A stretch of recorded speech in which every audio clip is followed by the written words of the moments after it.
We have 3 minutes.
Monday, the 20th of May, from the global headquarters of UBA, United Bank for Africa PLC, I have the singular honor and privilege to welcome everyone in the auditorium here at the global headquarters in Lagos, Nigeria, and to all of us and the rest who are watching from around the world, from 24 countries across 4 continents, and more than 50 million customers of UBA around the world. Please, a round of applause to this great institution, ladies and gentlemen. My name is Boston Omofaye, and I have the privilege of welcoming everyone to this World Press Conference, which heralds a 1-year-long activities set to mark the 75th anniversary of this global financial institution. Between 1949 to date, UBA has made tremendous progress, and we'll learn about the last 75 years and what the next 75 years and the next 100 and hundreds will mean to this great institution. UBA was listed on the Nigerian Stock Exchange in 1978. I was just about 10 years old then. So I'm going to be introducing a very big institution that's made a tremendous mark, not just here in Nigeria, but across Africa and around the world. We're proud to have an institution that can stand among its peers, not just in Nigeria, but to represent the Federal Republic of Nigeria anywhere on planet Earth.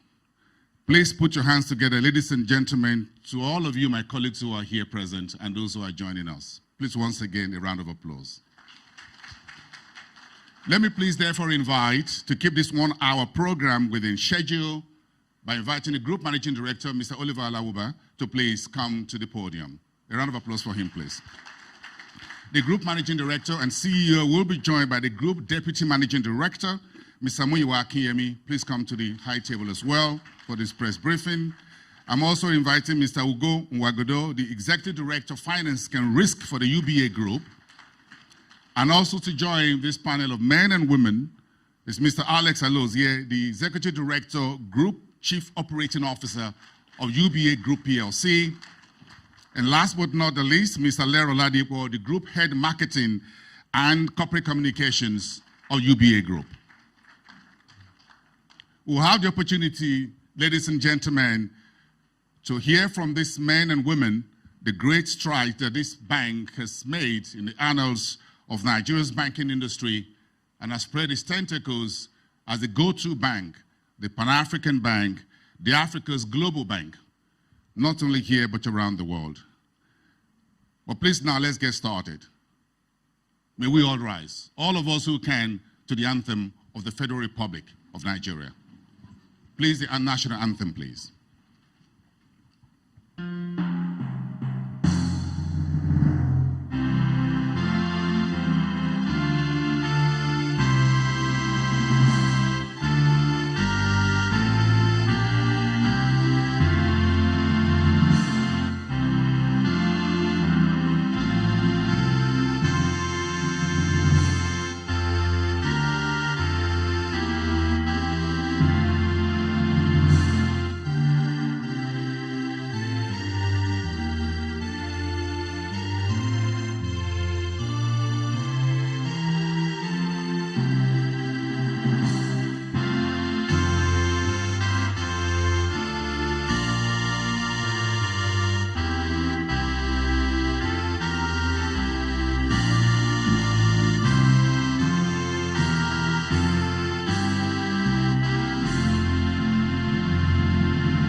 Please be seated, ladies and gentlemen.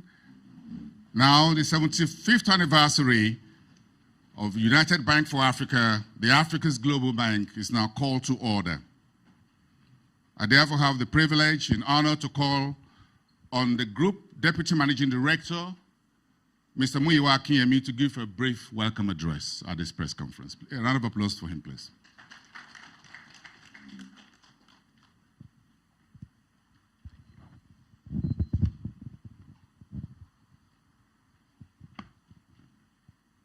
Distinguished guests, partners, esteemed shareholders, members of the fourth realm, colleagues, and our valued customers, I say good afternoon to you all and welcome you to UBA House in Lagos, Nigeria.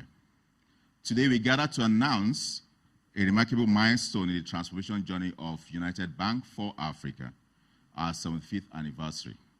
This anniversary is very dear to us here in UBA, as it not only marks our legacy, but signifies our transformation journey from being British and French bank established in 1949 to becoming the leading financial services institution in Africa, tagged Africa's Global Bank.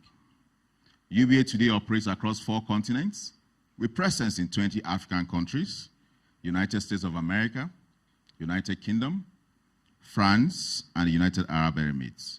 And over the past 75 years, we have exemplified stability, reliability, and excellence in banking, achieving numerous milestones, some of which you will listen today, and positively impacting the communities that we serve. Our commitment to exceptional customer experience, as well as our financial strength and resilience over the years, has been key to our success. Our robust performance, especially over the last couple of years, underscores our sound strategies and commitment to operational excellence.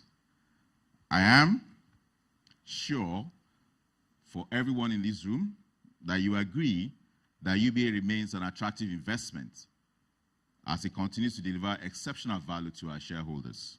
At UBA, innovation and digital transformation are at the heart of what we do, and our future growth as we remain committed to enhancing the experience of our customers across all touch points, while solidifying our position as Africa's global bank. We are committed to offering value that enhances the experience of our customers at every of our contact points. As a forward-thinking institution, our commitment, intentional commitment to global sustainable practices, corporate social responsibility, has made significant impact across Africa through various initiatives we've had in education, healthcare, and environmental sustainability. As we learn from the interactions of today, we look forward to another 75 years, 100 years of impact to the global space, to our people, businesses, and communities where we serve. Together, we will continue to uphold our core values of excellence, enterprise, and execution, driving sustainable growth and successes. We thank you all for joining us today across the globe as we announce this milestone in our transformation journey and envision a promising future. Once again, I welcome you all to UBA House, Africa's Global Bank. Thank you. Thank you very much, the Group Deputy Managing Director, Mr. Muyiwa Akiyemi, for those opening remarks. It is often said that Rome was not built in a day, but the truth was that the Romans were building each and every day.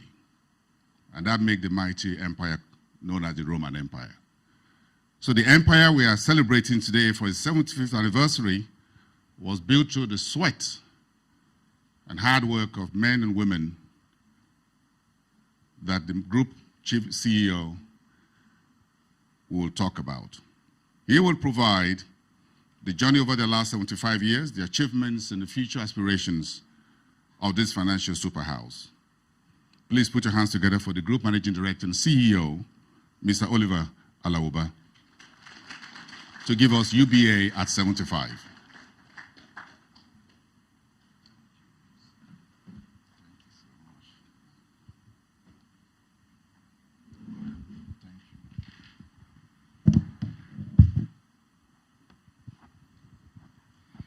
Good afternoon, dear distinguished guests, gentlemen of the press, key stakeholders around the world, and my esteemed colleagues here present.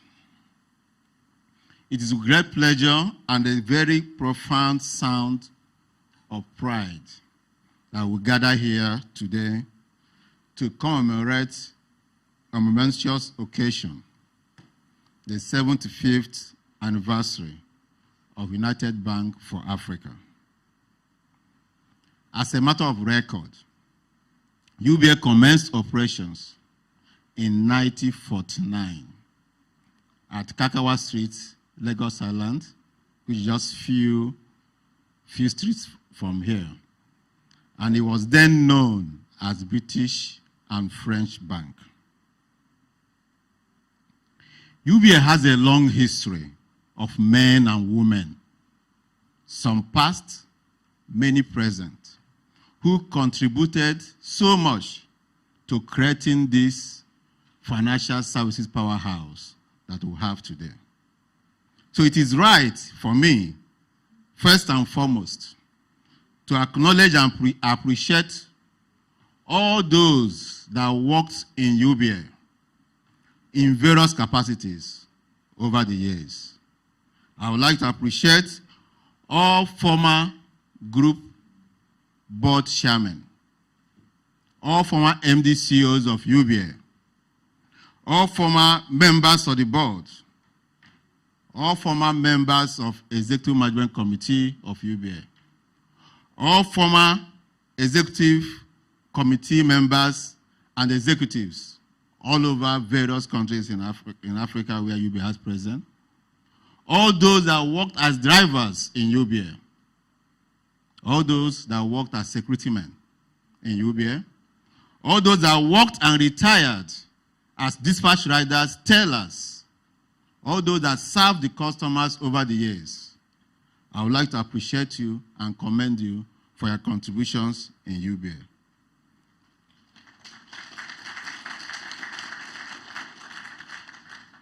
As we honor the past leaders of UBA, we also commend our present and look forward to future leaders who will continue to raise the bar of banking in Africa and globally. To this end, permit me to also celebrate our current executives and board members that are working tirelessly across 24 countries, pushing the frontiers of UBA in various geographies. I would like to commend the board chairman, Mr. Tony Elumelu, CFR, the MD CEOs of various subsidiary banks of UBA, the board members of UBA, the members of the Executive Management Committee at the subsidiary level and also at the group level, all staff of UBA in all subsidiaries around the world. Without your sacrifices, contributions, support, and guidance over the years, we will not be where we are today. We appreciate and honor you because you built and nurtured this platform on which we stand today. Our group chairman, Mr. Tony Elumelu, CFR, truly deserves special recognition and mention.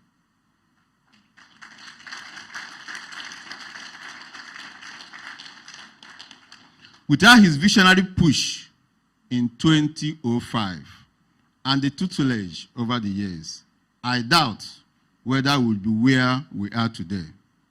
For these and more, we say a big and resounding thank you to him.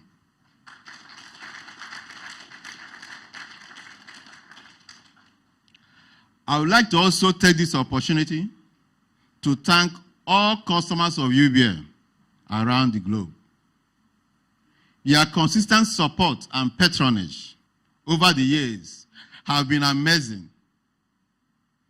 You meet several people all the time, and they will tell you that they are the third and fourth generation of UBA customers in their families. That their grandparents and parents were customers of UBA, and their children currently carry ATM cards, enrolled in our mobile banking platform, and Leo chatbot banking. This is the strength of UBA.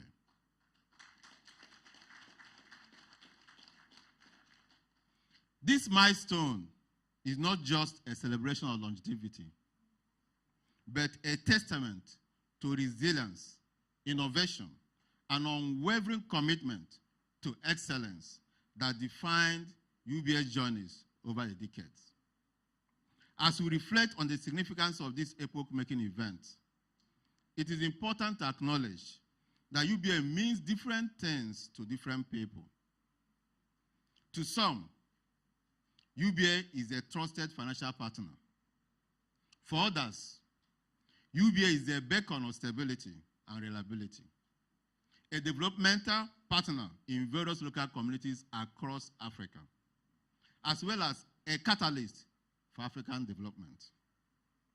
Since the inception in 1949, UBA has evolved from a modest beginning in Lagos to a global financial institution with presence in 20 African countries and in 4 global financial nerve centers of the world, in New York, in London, in Paris, and in Dubai.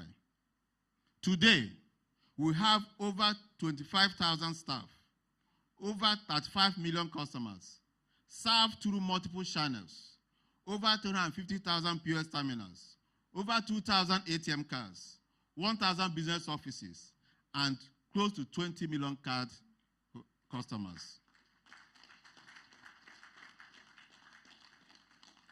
The past 75 years have been marked by stability and excellence, pillars upon which UBA's legacy stands tall.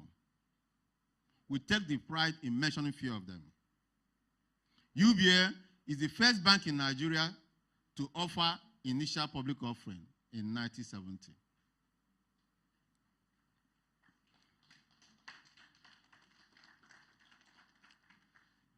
UBA is the first bank in the banking system in Nigeria to be listed on the Nigerian Stock Exchange then.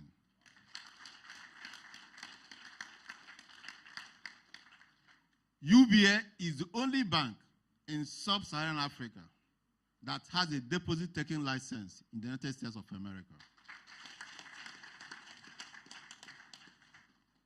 UBA is the first bank in Nigeria to install an ATM. Because of our commitment to the youth, UBA is the first bank to open a campus branch in a university. And that's University of Lagos in Nigeria. UBA is the first bank in Nigeria to move beyond the shores of Nigeria to open a subsidiary in Africa. And that's UBA Ghana in 2005. UBA is committed to women. UBA is the first bank to have the first female chairperson in Nigeria. UBA mobile banking was first introduced in Nigeria. Mobile banking was first introduced in Nigeria by UBA. And recently, we launched the first multilingual chatbot banking in Nigeria, Leo. There are many of these firsts of the UBA group that time indeed will not permit me to list. Amidst economic challenges and market dynamics, UBA has demonstrated remarkable financial strength and resilience.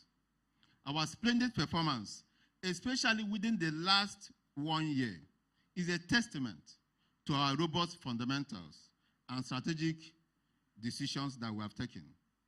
As we navigate through the ever-changing landscape, we remain committed to creating a value for our shareholders and capitalizing on emerging opportunities in the markets. Innovation and digital transformation are the key hearts of UBA's strategy for future growth and competitiveness. We will continue to invest in innovative products, services, and digital platforms that enhance customer experience and drive operational efficiency. Our commitment to corporate social responsibility is strong, with initiatives focused on education, healthcare, entrepreneurship, and environmental sustainability, thus making a concrete impact on communities across Africa. Looking ahead, our vision is clear: to be the role model for African businesses. UBA is one bank uniting Africa and connecting Africans to the world and the world to Africa. Our primary focus is to be the payment bank for capital flows, trade, and investment between Africa and the rest of the world. We are committed to expanding our presence, seizing opportunities, and delivering value to all stakeholders. Collaborations and partnerships are exemplified by the recently signed agreement that we had with African Continental Free Trade Area Secretariat, where UBA is putting forward $6 billion for SME funding for Africans. We are dedicated to deepening relationships with customers, employees, regulators, and other stakeholders for mutual benefit and long-term success. As I round off, I would like to reiterate UBA's commitment to customer-first philosophy, which is our primary business strategy. The customer is our employer and the sole reason why we come to work. Our key pillars of service, people, technology, and process are all geared towards the delivery of excellent customer experience, which is our promise. As we embark on the next phase of our journey, I urge all stakeholders to continue their support and collaboration with UBA. Together, we will write the next chapter of success for United Bank for Africa, PLC. In conclusion, I would like to leave you with the words of the Danish theologian, philosopher, poet, social critic, and religious author, Søren Kierkegaard. Quote, "Honor the past, celebrate the present, embrace the future. Life can only be understood backwards, but it must be lived forward, unquote. Thank you for your attention. Thank you for your time. And congratulations to everyone. God bless you.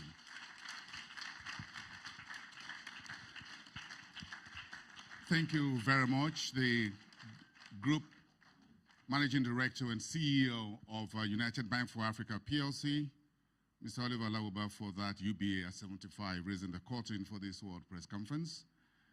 As we move on now to the question and answer session for hundreds of my colleagues who are here and those who are online, please let me kindly invite the Group Head Media and External Relations of UBA, Mr. Ramon Nasiru Olariwaju, to please handle this part of the program. Nasiru, please. Thank you to good friend Botsin Omofai. Good afternoon, ladies and gentlemen, especially to my constituency, the media. This is your time to ask questions, and I promise you answers will be given. But we have a bit of guideline. 3 questions will be asked at a time and on a go. And answers will be given to those questions. Afterwards, we'll move to another 3, another 3, another 3 until we get to maybe another 30 minutes. If you need to ask a question, kindly tell us your name, the organization you work for, and the country in which you come from.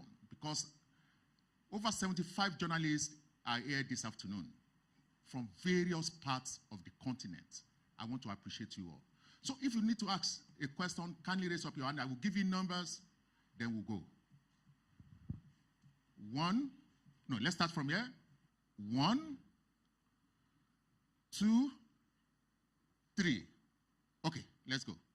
Group Chairman, Group GMD, please. The questions will be ready. Thank you so much, Ramon. We'll start with the question and answers. But as you may know, UBA is a gender-sensitive and gender-friendly organization. Alero, am I correct? Please testify. Very, yes. So please, let's put our hands together for these bands, because the UBA has 2 female executive directors who are busy at the moment conquering the world, whereas why they are not here. You know, the men are here to tell the story. The women are out there to bring in the money for the next 75. Please give them a round of applause.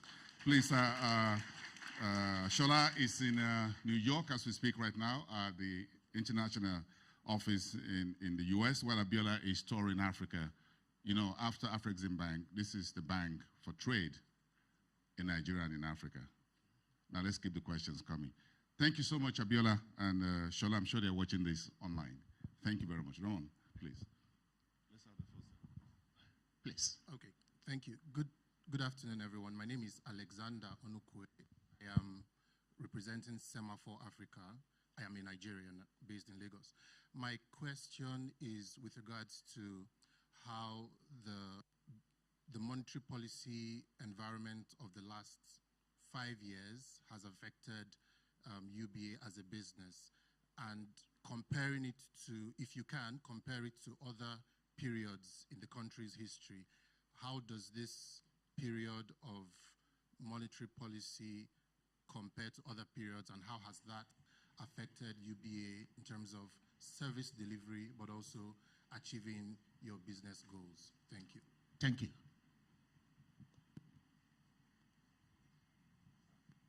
Good morning. My name is Oluwaseyi Lawal for Marketing Edge here in Nigeria, Lagos. My question is, we all know that UBA customers first, and they have a commitment towards the customers. So my question is this: how does UBA plan to celebrate this 75th year anniversary with its customers, and also to engage the communities that these customers come from? Okay, thank you. The third person? Yeah, good afternoon. My name is David Taylor. I work with African News. Okay, Okay, so my question, I will take it to financial literacy level. We look at now, presently, let me say, we're kind of going through an economic downturn in Nigeria. And what's the place of the bank? And what is the place of the bank? I mean banks, and what is UBA doing to help drive this? That's one. Then two, how will you rate the situation in Nigeria, the financial and economic situation, as Naira is currently recording losses against the dollar, though it's has kind of picked up. So how would you rate that, the economic and financial situation vis-a-vis the exchange rate? Okay. Thank you. GMD, please, go ahead, sir.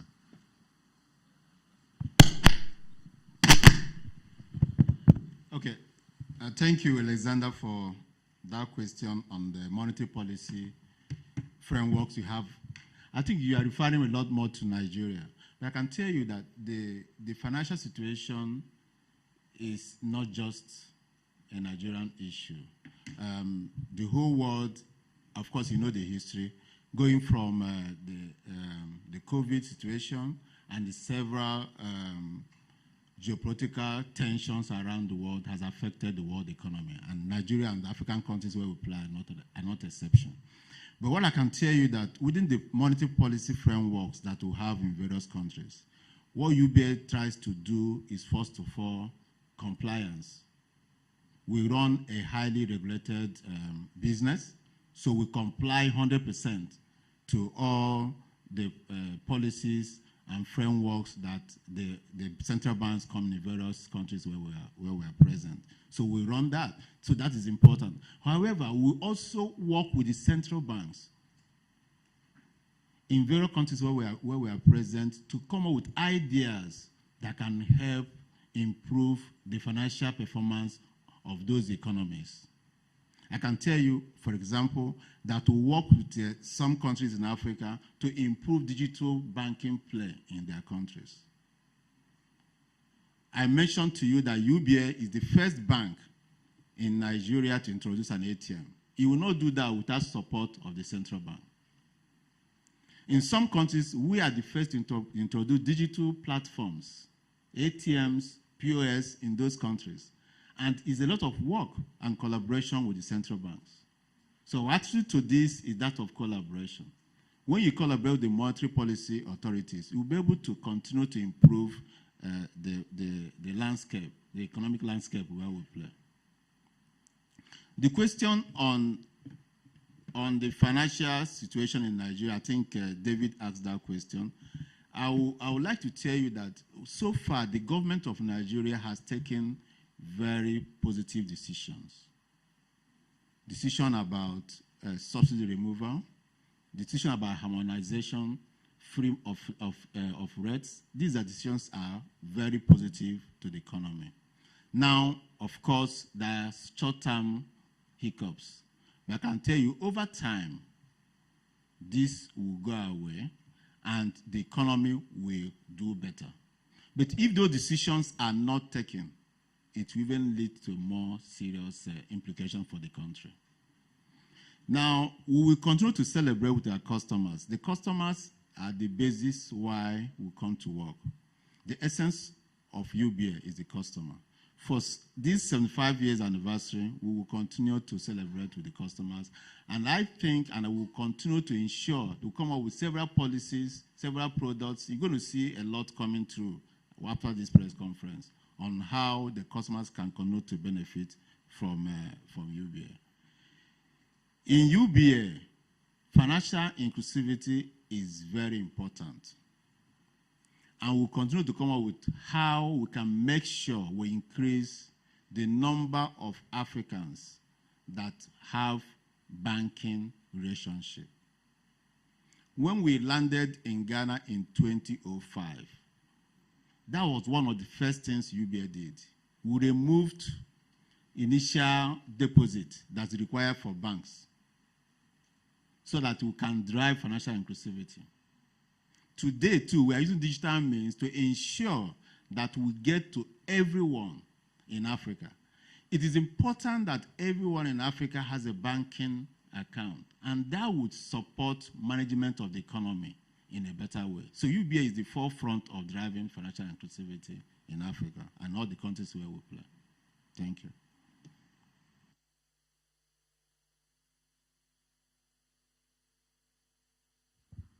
Thank you, sir. And no, before we'll go to this, I think I still have one or two hands here. Don't worry, we have some time. 1,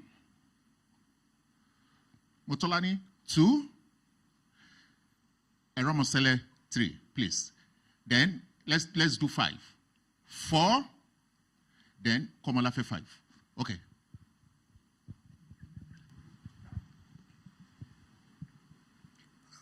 Thank you very much. My name is Austin Ogana, publisher of the Will newspaper.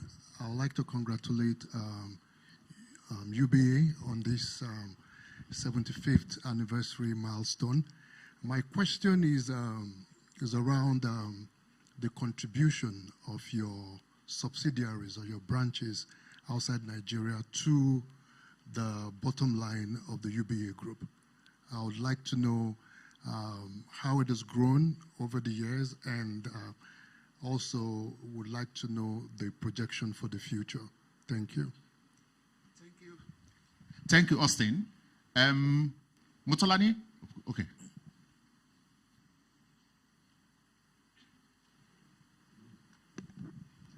Yeah, good afternoon once again.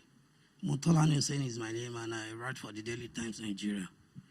I have 2 questions. The first one falls under vision and strategy for the group. Specifically, I would like to know the long-term vision for the group over the next 25 years and its plans to adapt to a rapidly changing global landscape. So the second one will be under the technological advancement, global technological advancement, and that will be, I would love to know how the group is leveraging new technologies such as AI and blockchain to enhance its operation and services. Thank you. Thank you. Thank you, Motolani. Eromosele.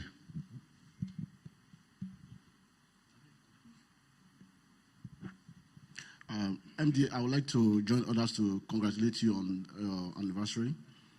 So while we celebrate the past, we would also like to know about your immediate past and your present. So my question is on your 2023 performance and your Q1 2024. So in your your FYA 2023, your NPS was above the CBN threshold of 5.8% as against 2.9 in 2022.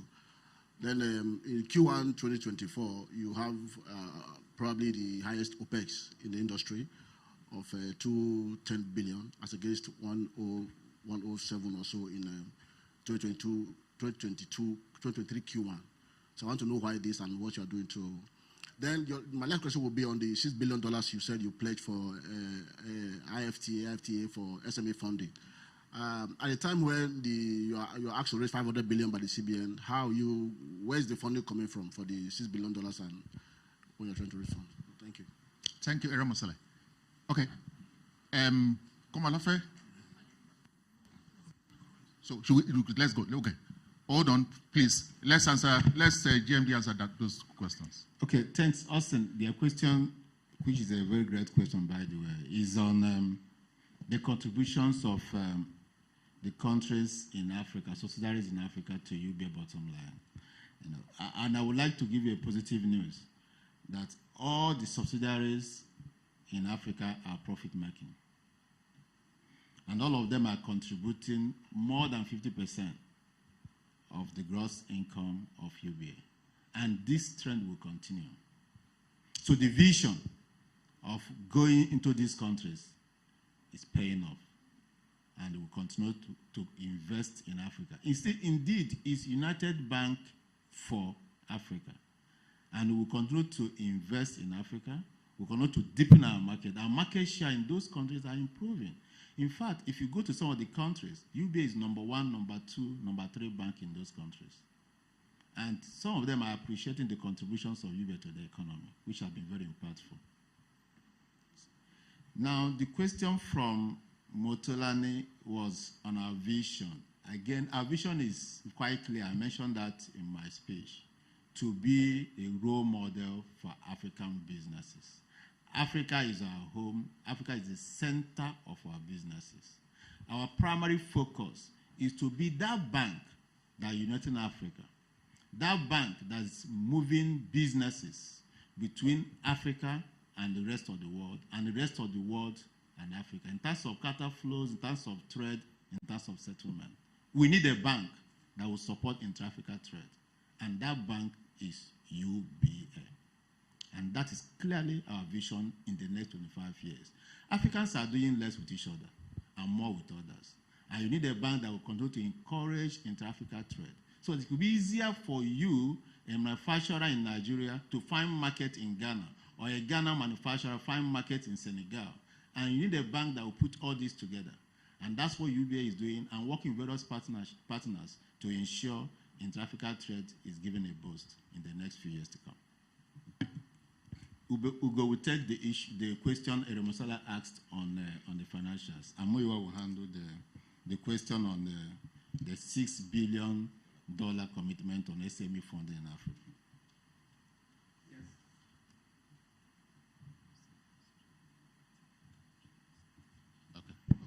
Yes, thank you very much, Eremosala. I think there was that question on NPL. Yes, the NPL ratio rose to 5.8% in 2023, but that was largely as a result of the fact that we saw some weaknesses in some of the credits in the portfolio, and we had to do the responsible thing of actually classifying them as such. The good news is that the collateral level for those loans is quite high, and we are currently in the process of realizing them, and that we should see the NPL ratio coming well below the 5% threshold. But 5.8% relative to a number of peers still remains one of the lowest around the industry.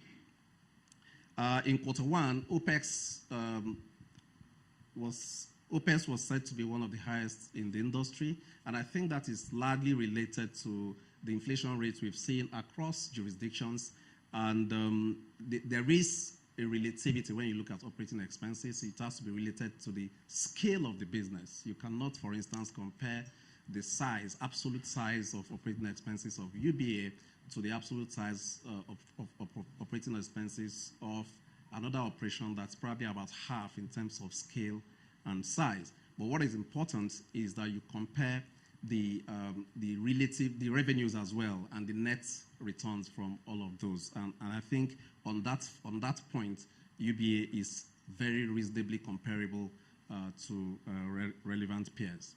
Thank you. Thank you very much, Solani. So first of all, let me try to give some context around your question and why we did that support. We went into conversations with AFCFTA. I'm sure you know what AFTA is, which is to unite the entire Africa to grow and develop it. And we looked at a few things that we could do to support intra-African trade and businesses across Africa. I'm sure you agree with me, SMEs represent the engine for development and growth in Africa. Now, we identified 4 sectors that are largely import dependent. 1, automotive industry, pharmaceutical, logistics, as well as transport businesses. They rely a lot more on imports. And we worked with AFCFTA after a thorough research to say, how do we substitute the imports, right, for Africans to be able to develop, produce and manufacture those items locally, and also trading between itself. Like my GMD mentioned, trade, intra-African trade today is less than 15%. In Europe, it's 60%. In America, it's over 75%. And we stepped out to give a commitment of $6 billion to be disbursed to SMEs to improve their capacity to substitute the importation of these items in these 4 sectors. Now, you ask, where is the deposit coming from?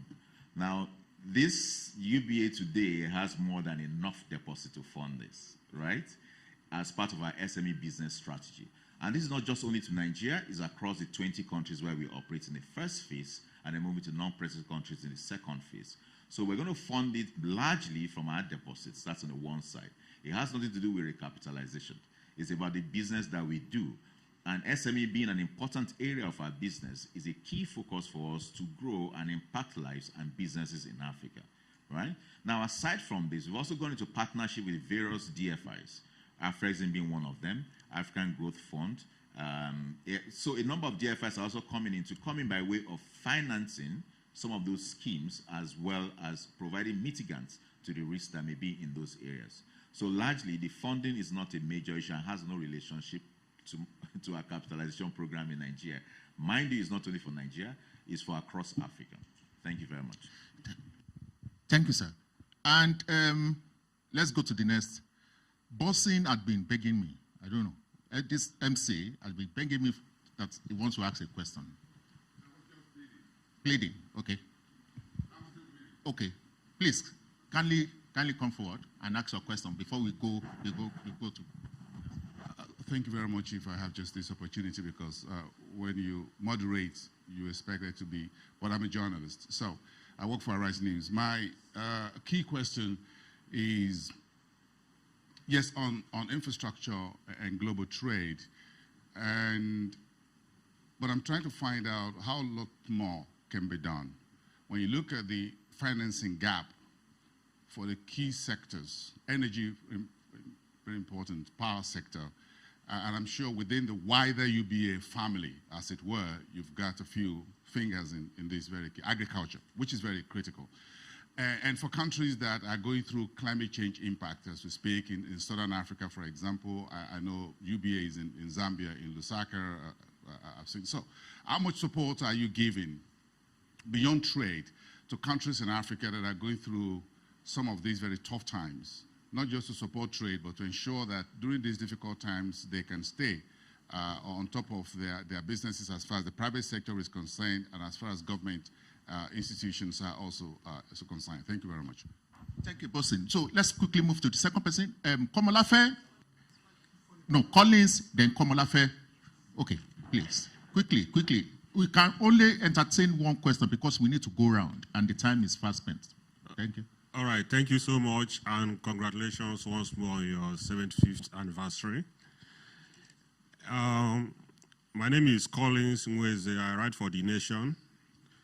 In the course of your speech, you talked about investment in technology and digital banking.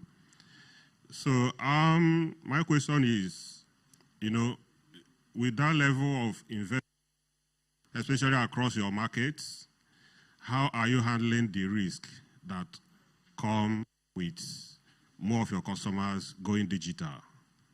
And also, how are you trying to adapt that technology to over 20 countries in Africa and outside where you have your operations?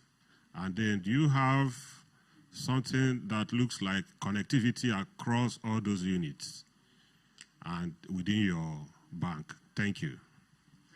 Thank you, Collins. Please, Komolafe, one question. Okay, Babajide Komolafe is my name, right for Vanguard newspaper. Mr. GMD, while you were mentioning the list of firsts that UBA achieved, you forgot to mention that the most endearing banking advert was a UBA advert. Wise Men Bank with UBA. And so that leads to the question, or the focus of my question, which is about innovations. Definitely, the bank is synonymous with innovation. So I want to ask, number one, innovation comes with pains and gains. What are the lessons in terms of pains and gains? Obviously, around the time when that advert was released, few people could imagine this era we're enjoying now, where from your bedroom, you can, with a few click of hands, send money across.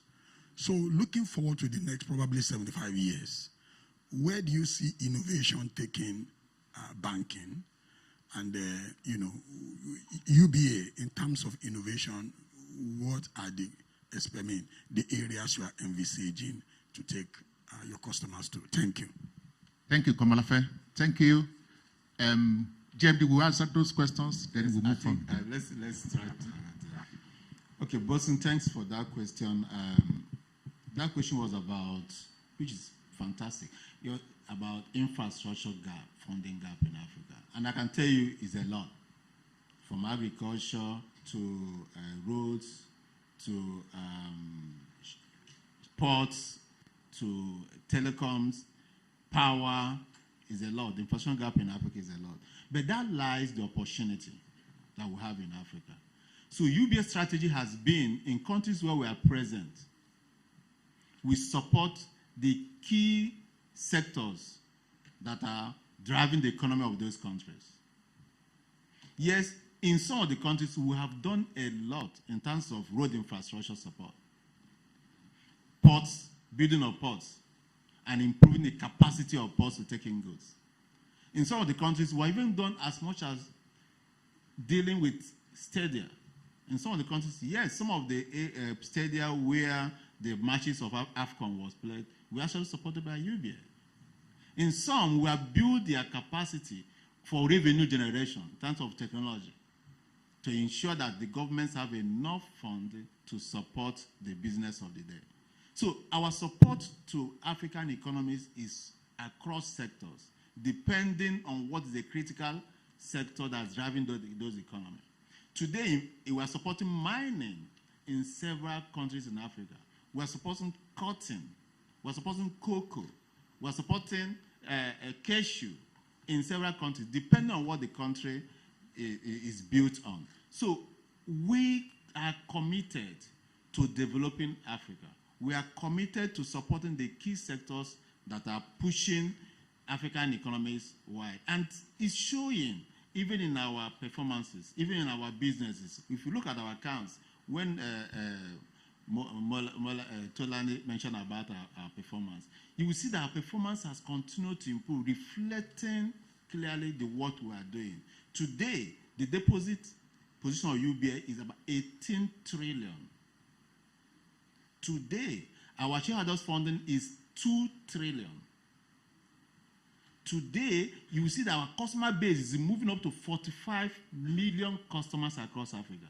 And these are growing on a daily basis based on the businesses. And we don't just support these businesses, we support all the value chain that are tied to these businesses.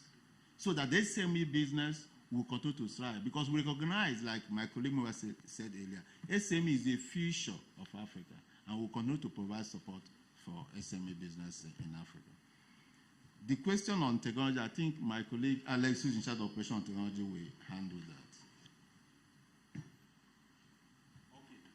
Okay, Batune, thank you for your question on technology. You totally agree with me that serving 45 million customers needs that you have an enhanced technology and at the same time have the technology that can also prevent fraud.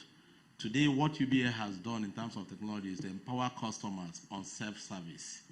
We have over 20 of our services on self-service, and on terms of our technology too, you agree with me that UBA stability and stability and also customers knowing what to use at the right time is one of our core deliverables in UBA. So what we have done across Africa is to ensure that we have that technology that connects one country to another. You can, with UBA technology, you can transfer money from Togo to Ghana, from Ghana to Kenya, without not coming into the banking hall. So we have done that with technology. And in terms of fraud, too, one of the things we have also done is that as we empower customers, we also show that we have that underlying technology that will prevent customers from losing funds. Today, UBA is a safe haven for customers' funds. Thank you very much. Okay, we have 7 more minutes to go. So I want to be a bit Tolu, Kaude, Pat, please quickly ask one question each. Just one question. My name is Dr. Ogunjobi. I'm the business editor with TVC. And GMD CEO, I would just like you to react to the recapitalization of banks, which is expected to it's been instituted by the CBN. What do you think this means for the banking institution, the banking industry entirely moving forward? And what are your plans to make sure that the outer economy, so that issues around the economy won't affect this? $1 trillion economy is what the CBN governor says we want to achieve. How feasible is this? Thank you. Let's my colleague take that question and the characterization I can add to it, Billy. Okay. So yes, the central bank has set that every bank must have 500 billion naira in capital, pure share capital, and that was not necessarily related to the existing shareholders' funds of the banks. Okay, and the whole objective, according to the central bank, was that we wanted to support a $1 trillion economy at a certain time. So we have looked at that. It's obviously going to strengthen the banking system, as expected. It will strengthen the banking system, and the banks in Nigeria will be able to do a lot more in terms of growing the economy in Nigeria. The central bank gave a couple of options. You could achieve this by raising additional funds. You could achieve this by mergers and acquisitions. And you can choose not to raise more funds and step down your license to a level where your current capital can support. Okay, so for UBA, we operate with the highest license available, which is an international license. We have operations, very strong, vibrant operations across Africa and indeed in several centers in the world. So we've chosen to go by this route. We are looking at options. We're engaging financial advisors, and we indeed have set in motion the requisite approvals from the shareholders. So on Friday, hopefully, we will be receiving the approval of shareholders on certain resolutions that will enable us to execute the required capital raise. We note, however, that we are committed to achieving this well ahead of the set deadline. Okay, thank you so much, sir. Okay, my name is Kaide Akintemi, Managing Director of News Central Television. I congratulate UBA. 75 years is no small feat, and I can proudly say that I opened my very first bank account 33 years ago with UBA, the very first one. As a journalist, I travel around Africa and around the world, and I send my reporters around the continent quite a bit. My question will be, it's often very difficult having transaction with any bank in Nigeria when you go outside the country. What are you going to do to make it a seamless operation where I go to Ghana and I can use my bank card there without any problem? The second question, quick one. Banks in Nigeria are doing superbly well in an economy that there is a lot of trouble. Please share the secret with the rest of the different sectors. What is it that you're doing? What's the trick that makes it such that profits are being shared, are being declared by banks, but other sectors are really struggling? Please share the secret with us. Thank you. You will pay for that service. Pat Atuya, please, quickly. Sir, let's part, after Pat then. 1 minute. Good morning, everybody. My name is Patrick Atuanya, publisher of Money Central Media. I want to congratulate UBA for, exceptional growth over the years.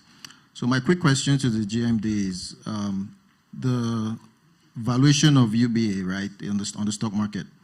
It's about 0.28 book value. So despite the large growth you've seen over time, investors are still pricing your shares much lower than book value.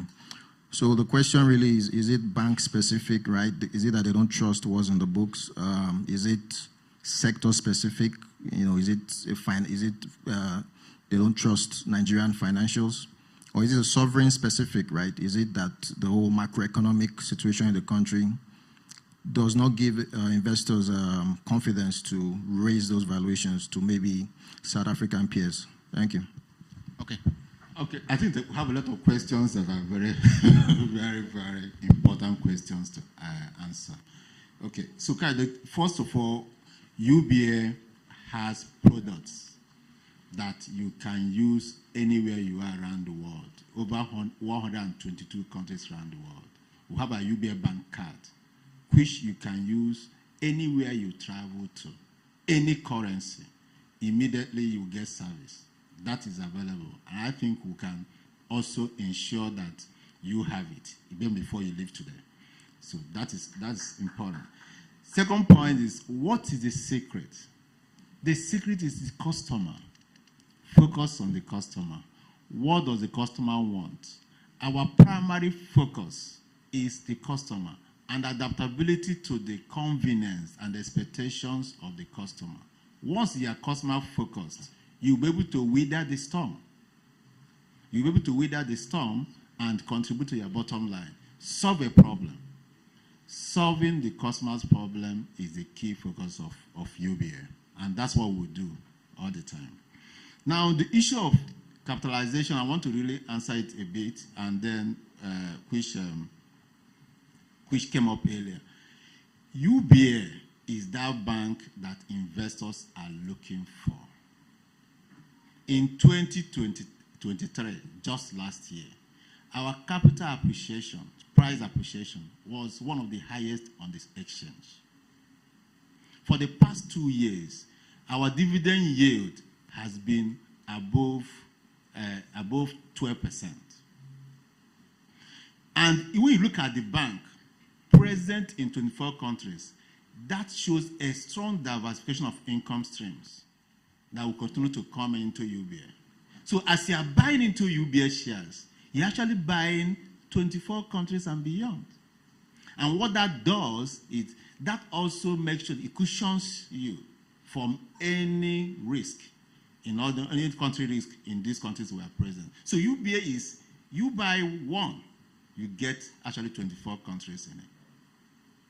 And that is really what it is. So we have to do more to let Nigerians know that UBA price today, like you said, is undervalued, that UBA is really so much opportunities, treasure in buying into UBA. And that is the message of today. And I believe that by the time people get to know, because at times people have seen UBA, but they don't know because that UBA is also present in other countries. This is a bank, the only bank in Africa that has presence in America.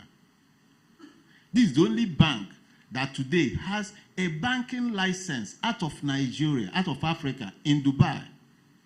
We are the only bank authorized by the authorities in Dubai to have a banking license out of Africa. So this is a bank that's connecting Africa to the world. And we are very serious-minded about it. And we believe that all of us will continue to push the narrative that indeed there are opportunities in Africa. And indeed, you need a financial institution that will stand there to connect Africa to the world. And that is UBA. You, the group managing director, yes, this will continue for another 30 minutes, I've been told. So we'll go for more questions. We'll go for more questions. I think we are settled there. No. Obinashima, Ugodre, I can see Emeka Aneto, that will be 3. Then the man from, okay, yes, okay, 4. After that, I think let me take one more. 4 is fine. Okay, let's do that. Okay, the lady will be 5, then we'll cut it off. Okay, thank you. The first person, Obina. Good afternoon. MD, before I ask my question, Babajide is protesting. He said you've not answered his question. So I would like to speak to the challenges that come with cross-border expansion. In the past 75 years, you expanded across Africa. What are some of these challenges you faced in those 75 years? Thank you.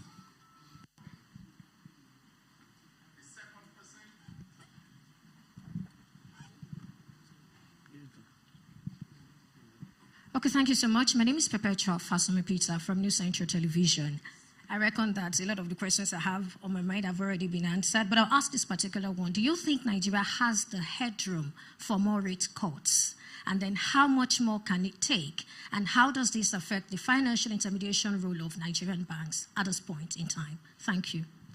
Okay, the third person. I think it's there. Ugodre.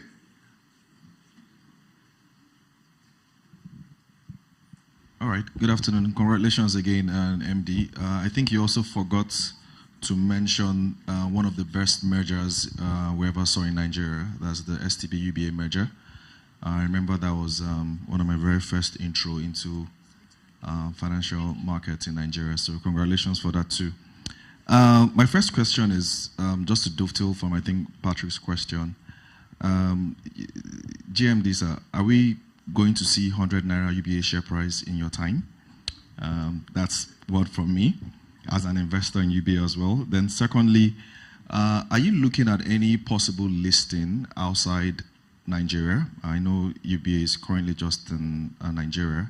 I think by now we should start to see UBA listed in some of these markets where you operate, considering the size and influence UBA has. Another short question is on acquisitions. Are we expecting any acquisition, especially in the fintech space? I think it's about time we start to see that, those sort of integrations that play well with UBA's knack for innovation. And then finally, as an African bank, we're not seeing a lot in terms of capital importation inflows coming through UBA. It's still dominated by those two foreign banks. I think UBA should be one of those banks that should chance them, if I can use Nigerian lingua. So would that be happening anytime soon as well? Thank you very much. Okay. The fourth person. Good afternoon all. My name is Emeka, and I to Vanguard newspapers. My question speaks to UBA's P&L, the bottom line, which we have seen significant upticks in the FX contribution to your P&L. My question there is, how sustainable is that contribution or impact over the next quarters and half year and full year? And by connection, for me, the importance of this question to UBA, because every other bank had the same impact, is the spread across the world. To what advantage has it given UBA, to the extent that if the FX contribution to your bottom line is not sustained or sustainable because of what happened in Nigeria, what of the impact from your global spread? Okay, so thanks. Those questions are very great questions. I wish you have more time to look at them. Obinna, your question about the cross-border expansion challenges. What I will tell you is Africa is important, that all of us should work together to develop the continent. And those challenges come, we go beyond challenges. We have the resilience to go beyond those challenges and continue to expand into Africa. And our focus in Africa is not just to... Our focus is also to impact in the economies where we are present. And to do that impact, we must have market size. So in countries where we are present today, we've seen our market size go up, our size of the market, our share of wallet go up, so that we can have the strength for impactful presence in those countries. So a lot of people have asked whether we are going to expand into other African countries. As presently, we are consolidating. We are improving the market share of wallet in the countries where we are. But if opportunities come, if we assess opportunities come in other countries where we are not present, we will take on the opportunities and will not be deterred by the cross-border challenges of those countries. It's also important for us to know that we cannot do this alone. We cannot develop Africa alone. We need partners and collaborations. And that is what's guiding our relationship with fintechs, that of collaboration. we have signed different agreements, partnership agreements with fintechs and telcos, because they have what we need, and we also have what they need in the journey to developing our continent. So it will be more of partnership in our relationship with the fintechs and our relationship with some key development finance partners in Africa. There's also the issue of Africa and how do we ensure, because somebody asked a question about risk when we move into Africa, how do we ensure that we don't have any issues with risk? I can tell you, yes, we analyze the risk and we try to mitigate those risks to ensure that we do business and our customers' funds are safe in any country where we are present. Our IT technology, cybersecurity technology is very robust to safeguard the deposits that customers have with UBA. My colleague will answer the issues around the shares. Yes, why not 100? 100 naira is possible. This place, everything is possible. We push the frontiers. We change, we do things people never thought was possible. And UBA must be in the forefront of those new developments that will uncover opportunities and ensure growth in all the countries where we're present. Thank you. Yeah, they want to do that. Okay, just to add to that, I mean, the market is already repricing UBA. The market has recognized that there is significant latent value that has not been factored into the price. And that's why we had about 237% growth in the share price over the last year. I mean, UBA's diversified business in itself is significant value. And the reason is that even though there is a problem in one economy, you have revenue streams steady coming in from the others. And so that diversification provides that robustness in your earning streams. And this is what investors are beginning to recognize and factor into the valuation of UBA. So we will continue to see, given what we have seen in 2023, we will continue to see a continuous improvement and growth in the valuation of UBA. External listing for UBA, I think our friend Ugodre was asking if we'll consider an external listing for UBA. We continuously continue to see and explore ways to ensure that we reach out to the investing community and we are able to attract investments from across the globe. So we will continue to review those options, and once we find that that is necessary to achieve our objectives, we will give that a consideration. Are you expecting acquisition of a fintech? I think when Oliver, my colleague, was speaking, he did talk about the fact that we will not leave out any opportunity on the table. Once we have an opportunity, we identify a fintech that would add value. We will not go into an acquisition spree that does not portend any value for the group. But once we find that there's need and value to do so, we will give that a consideration. At the moment, most of the offerings that a number of the fintechs offer to the UBA is already leading in terms of delivering those value propositions to the customers. And then for those where we're not, we are cooperating with them and we are providing APIs for them to consume, and we can serve our customers together. In terms of capital importation flows, we are also working on this. We have a good global investor services business, global investor custody business, and we're working with some other investment bank institutions to see how those foreign flows can continue to come through UBA. FX. Okay, so in 2023 was a totally different year. In less than 2 weeks, we saw the currency move from about 480 to about 700, 800, and on and on. So that massive devaluation meant that banks' balance sheets, which the banking business typically have 30, 40% foreign currency components on their balance sheet. So we saw that bank balance sheets witnessed significant accretion in terms of reporting in Naira. That was one-off. I don't think we'll continue to see that kind of jumbo windfall going forward. And this is where, once again, you would appreciate the strength and capacity of UBA. Because if you have a devaluation in one economy, say in Nigeria, and your business is significant portion of your business, you have them in countries where they do not experience a similar type of devaluation, you would have more earnings to report. So UBA will continue to enjoy significant growth in earnings in spite of the fact that the FX windfalls will not happen. So that's one of the benefits that UBA has on this. I think that's it. Yeah.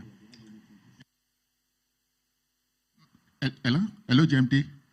In our presence this afternoon, we have international journalists from Bloomberg, from African News, from African 24, from VOA, from BBC, from Bloomberg, a lot of countries.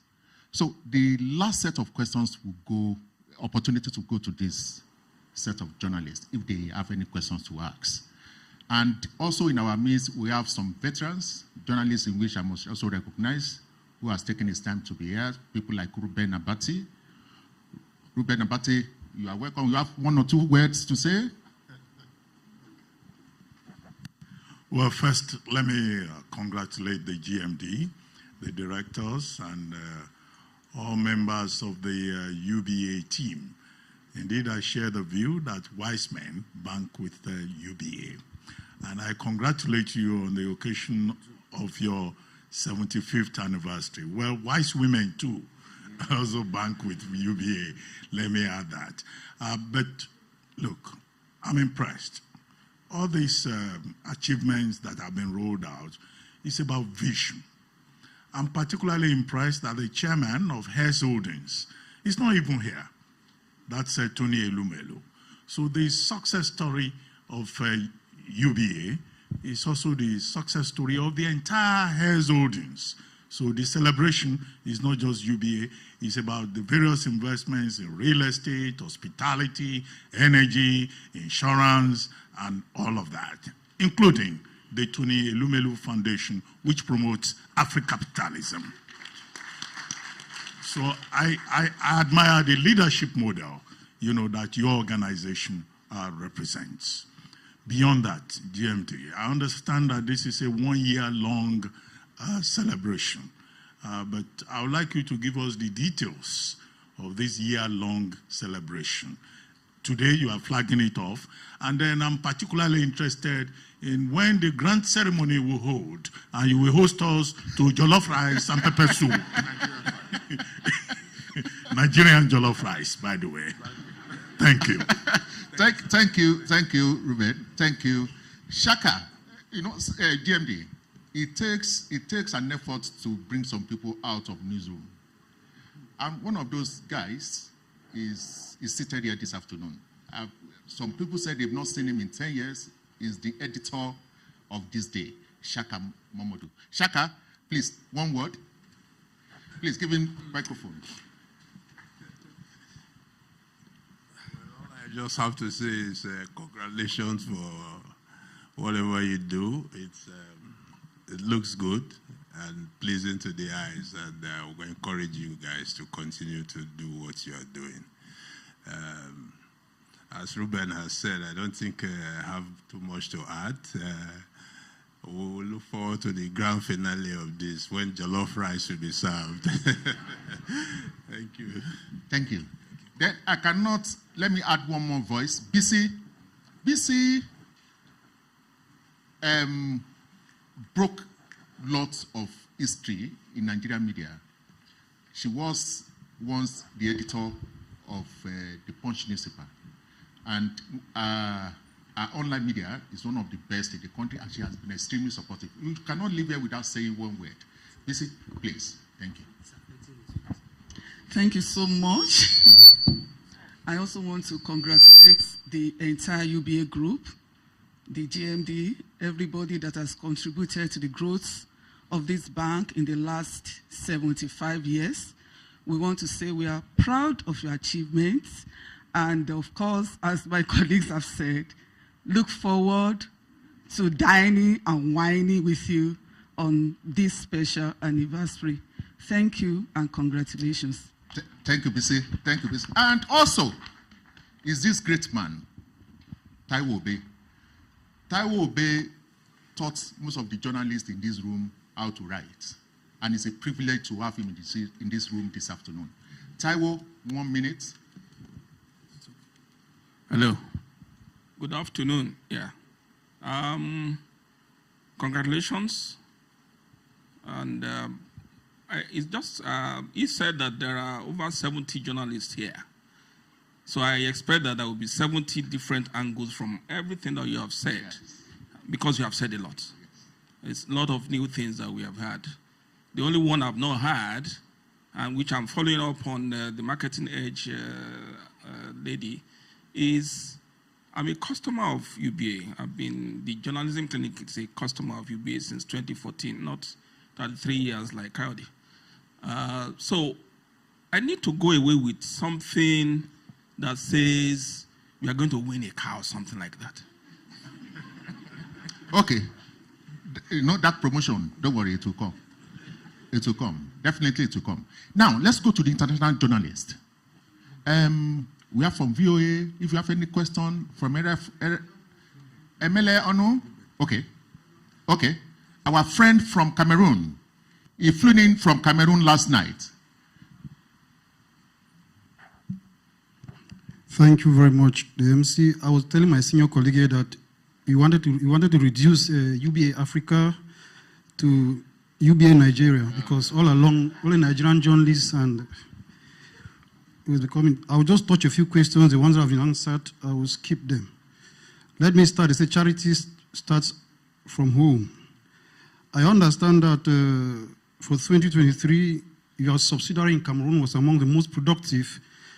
I want to find out from the management of the UBA group, how has this exploit benefited Cameroonians and then on your staff in Cameroon? Secondly, you launched the Bray account opening form not long ago, I think sometime last year, if I'm not mistaken, which was a historic inclusive fit for your bank. I wish to know how this facility is faring. In the same light, how inclusive is the UBA group in managing people across Africa? Because across our discussions, we need more answers on inclusivity, especially in terms of persons living with disability.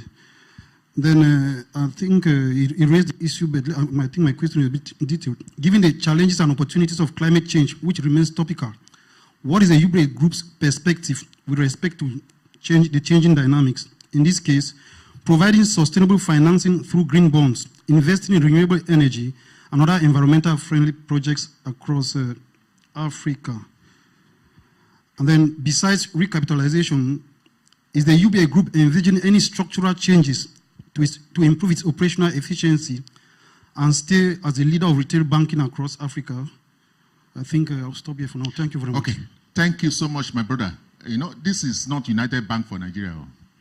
It's United Bank for Africa. So, you know, we will answer your question. From Ghana, please.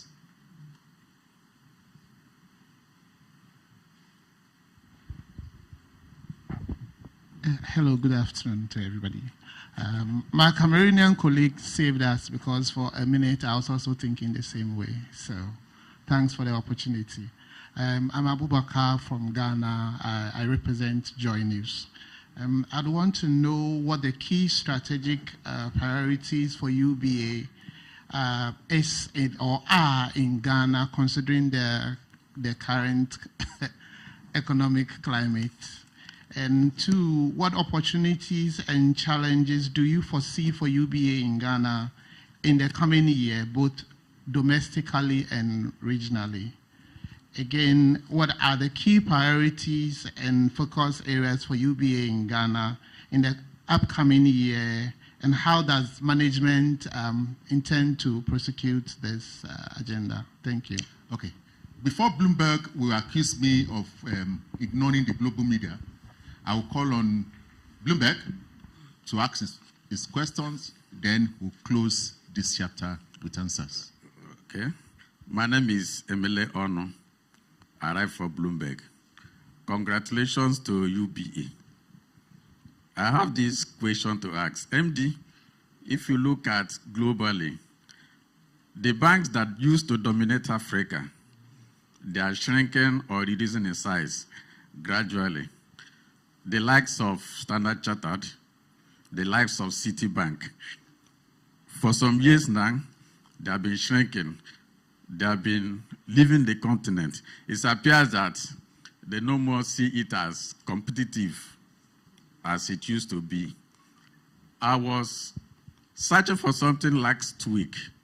I noticed that a Nigerian bank in UK is handling more than a half of correspondent banking done in this country. But that bank is not UBA. But the point is that there is an opening there in terms of African banking that a Nigerian lender has to take up.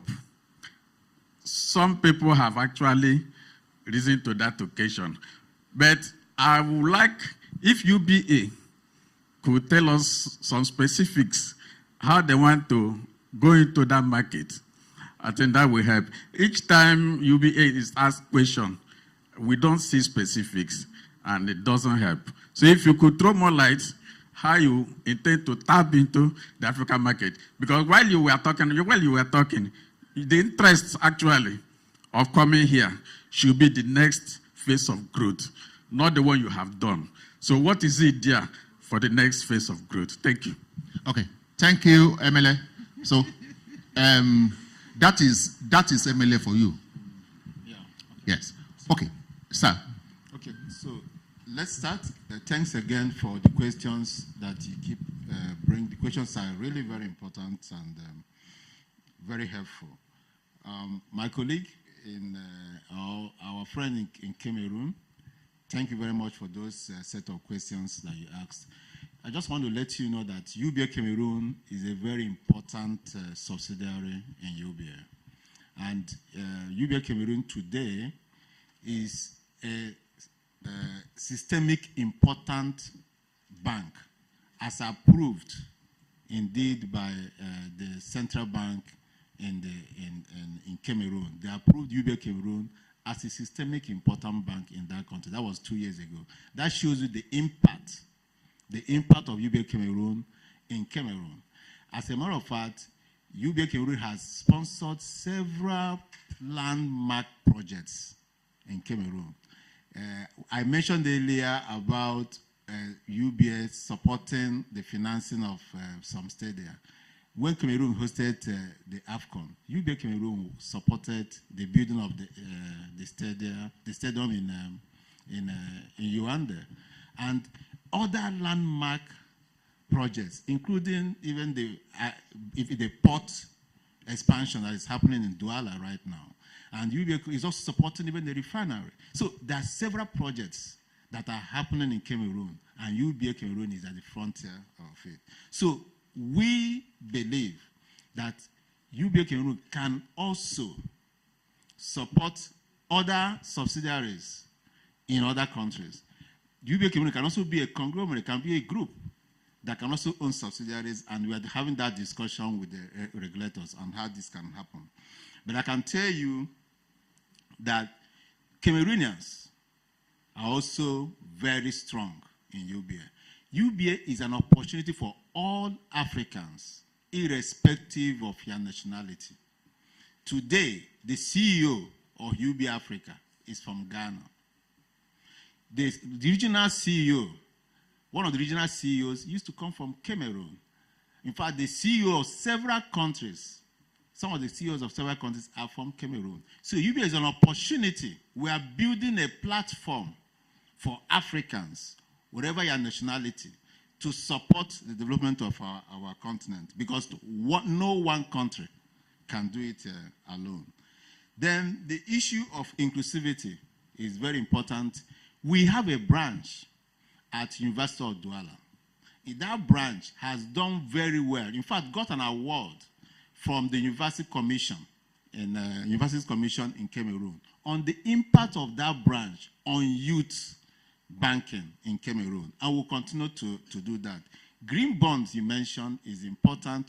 Recently, we signed an agreement with African Gratitude Fund, and part of that agreement is a $50 million from green bond financing in Africa.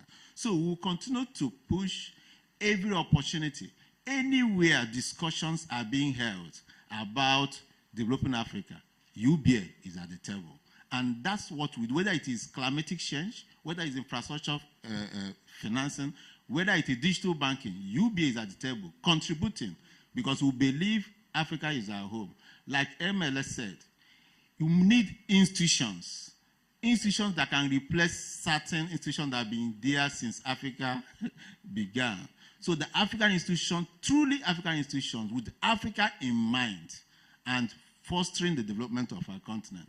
So when you see some banks, maybe foreign banks trying to leave Africa, you also see African banks taking position. And that's what UBA is doing in several countries. As I mentioned, in Ghana, I used to be the MD CEO of UBA Ghana. So when you mentioned Ghana, that was very important to me. In Ghana, we believe in the country. Incidentally, the two journalists that asked questions from Ghana and Cameroon, those two countries are the biggest subsidiaries that we have. So Ghana, we believe strongly in the economy of Ghana, even though the country is passing through a certain economic phase right now. We believe that we will pass through that together with Ghana. We will continue to contribute to the key sectors. Agriculture, we are supporting cocoa business in Ghana. Infrastructure development, we're supporting roads across various regions in Ghana. We are increasing our presence in Ghana and Cameroon. In fact, we took a decision in the 12 or 10 province in Cameroon, 10 we must have presence, and that is ongoing today. We also took decision in all the regions in Ghana, UBA must be present. We want to be in every family in UBA. Every family is entitled to have a UBA account, and that will enable us to touch every family in Africa. And that's what we are doing. So Ghana is important. We are developing. We are going to several branches. And not just the brick and mortar, but the digital platforms that will enable convenience, enable people to do business seamlessly and without any hitches. That's the platform we are building for Africa. So you see that platform robust that anyone that wants to do business in Africa will connect to. And that platform that any African wanting to do business with other Africans will connect to. That's UBA, Uniting Africa. And that is really our focus. And we want everyone to really provide that support so that through UBA, we'll be able to get Africa to the next level. And that's really my comments. Sir, do you want to add anything? Yeah, I think Emile of Bloomberg talked about correspondent banking activities in the UK, and I think it's beyond the UK. There's also the US leg of it. Today, UBA acts as a correspondent bank to a number of African banks. A lot of African banks, including some Nigerian banks, use UBA in America as their correspondent bank and actually support their trade activities. And like I said earlier, UBA is positioned in those centers to support Africa. We, being in those international financial centers, particularly in the US, we're able to attract be the channel for donor flows into some countries in Africa, and we have the capacity for last mile distribution, given our network of subsidiaries, branches, business offices, and indeed our digital channels. So I'll say to Emile that we will continue to take advantage of these opportunities, and our business in the UK will also continue to grow and expand in terms of correspondent banking play through as a channel for correspondent banking for African businesses and banks. Thank you. Okay. You want to talk about the social CSR? Okay. I was going to mention it in my roundup, but let me speak to first the activities because everyone has asked. So yes, we are starting off with the press conference and then we'll move on to launching our documentary and coffee book. We're also going to have a CSR program. So corporate social responsibility is a strong pillar in UBA. So we're going to be focused on education, empowerment, and the environment. And this is going to go across all our countries, all our jurisdictions over the period. So please watch out for what we'll be doing. And then we're also going to have a hackathon. So we're really trying to drive technology in UBA as well. So it's important that across the globe, we're going to launch a hackathon that will allow young people to participate online and then also bring out some new ideas in technology around banking. And then also we'll have our 75th legacy promo. So we haven't forgotten, I'm not sure who mentioned it. Okay, that yes, we will be having a promo to mark our 75 years. It's going to be that legacy promo, so please also watch out for that. And then the grand finale, where all the rice in the world will be served. The Ghanaian, Cameroonian, Senegalese, all sorts of men will happen in November. So we look forward to seeing every one of you there as well. Thank you very much. Okay. Doctor, the rice in November. But before I hand over the microphone to Bosin, I also want to thank some editors in the room this afternoon. Dayo Oketola, the editor of Punch, is around here. Ian Ashaw of The Sun is here. Gabriel Akinadewo is a publisher. There are so many to count. Juliet Boomer is here. And Sam Ize, Thomas Imoneke, lots and lots and lots of great men. I can't thank you enough. But my job is done. Let me hand over to this great man. Thank you. Ramon, thank you. Thank you so much, Ramon. I'm interested in the promo. I just hope that the winner won't be a 75-year-old man. The number is reversed for me. It's 50. I'm 57. The bank is 75. So I'm just qualified. Just change the number, and I'll just be there. Alero, put that in mind. Put your hands together for Alero. Ladipo, the Group Head Marketing and Corporate Communications, who will give us a few words of closing remarks. Thank you, everyone, and thank you again for your time.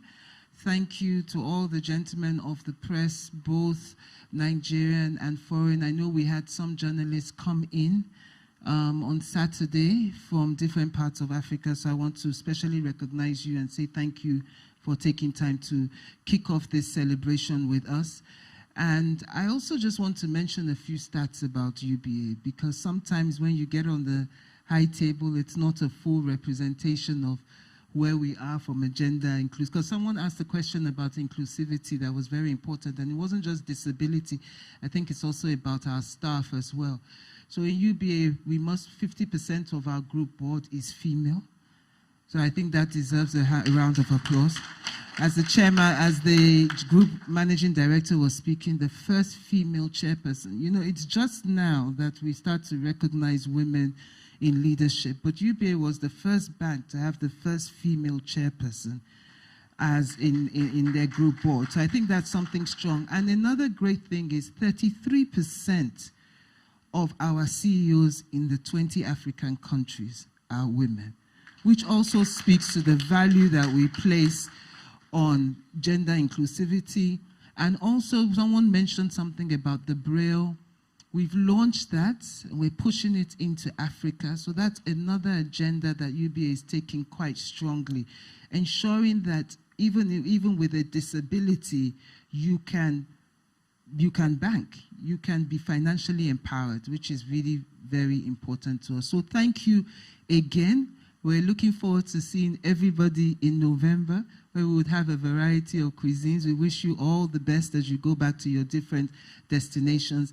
Thank you very much, and congratulations to all of us who, I'm sure everyone in this room has a UBA account, so all of us that are UBA customers and staff, congratulations to all of us. Thank you very, very much.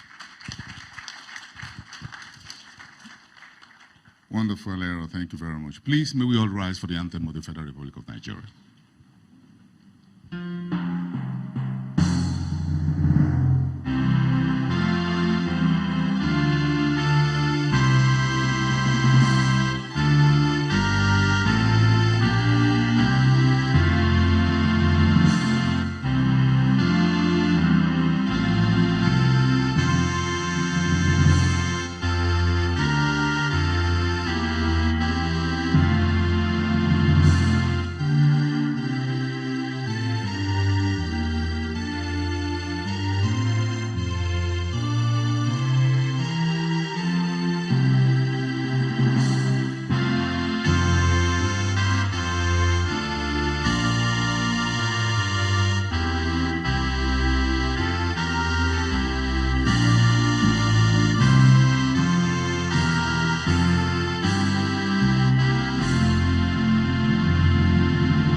On behalf of the Chairman, the Board of Directors, and Executive Management of United Bank for Africa, I have the pleasure of bringing this World Press Conference to a close. Thank you, and a good afternoon to you, ladies and gentlemen.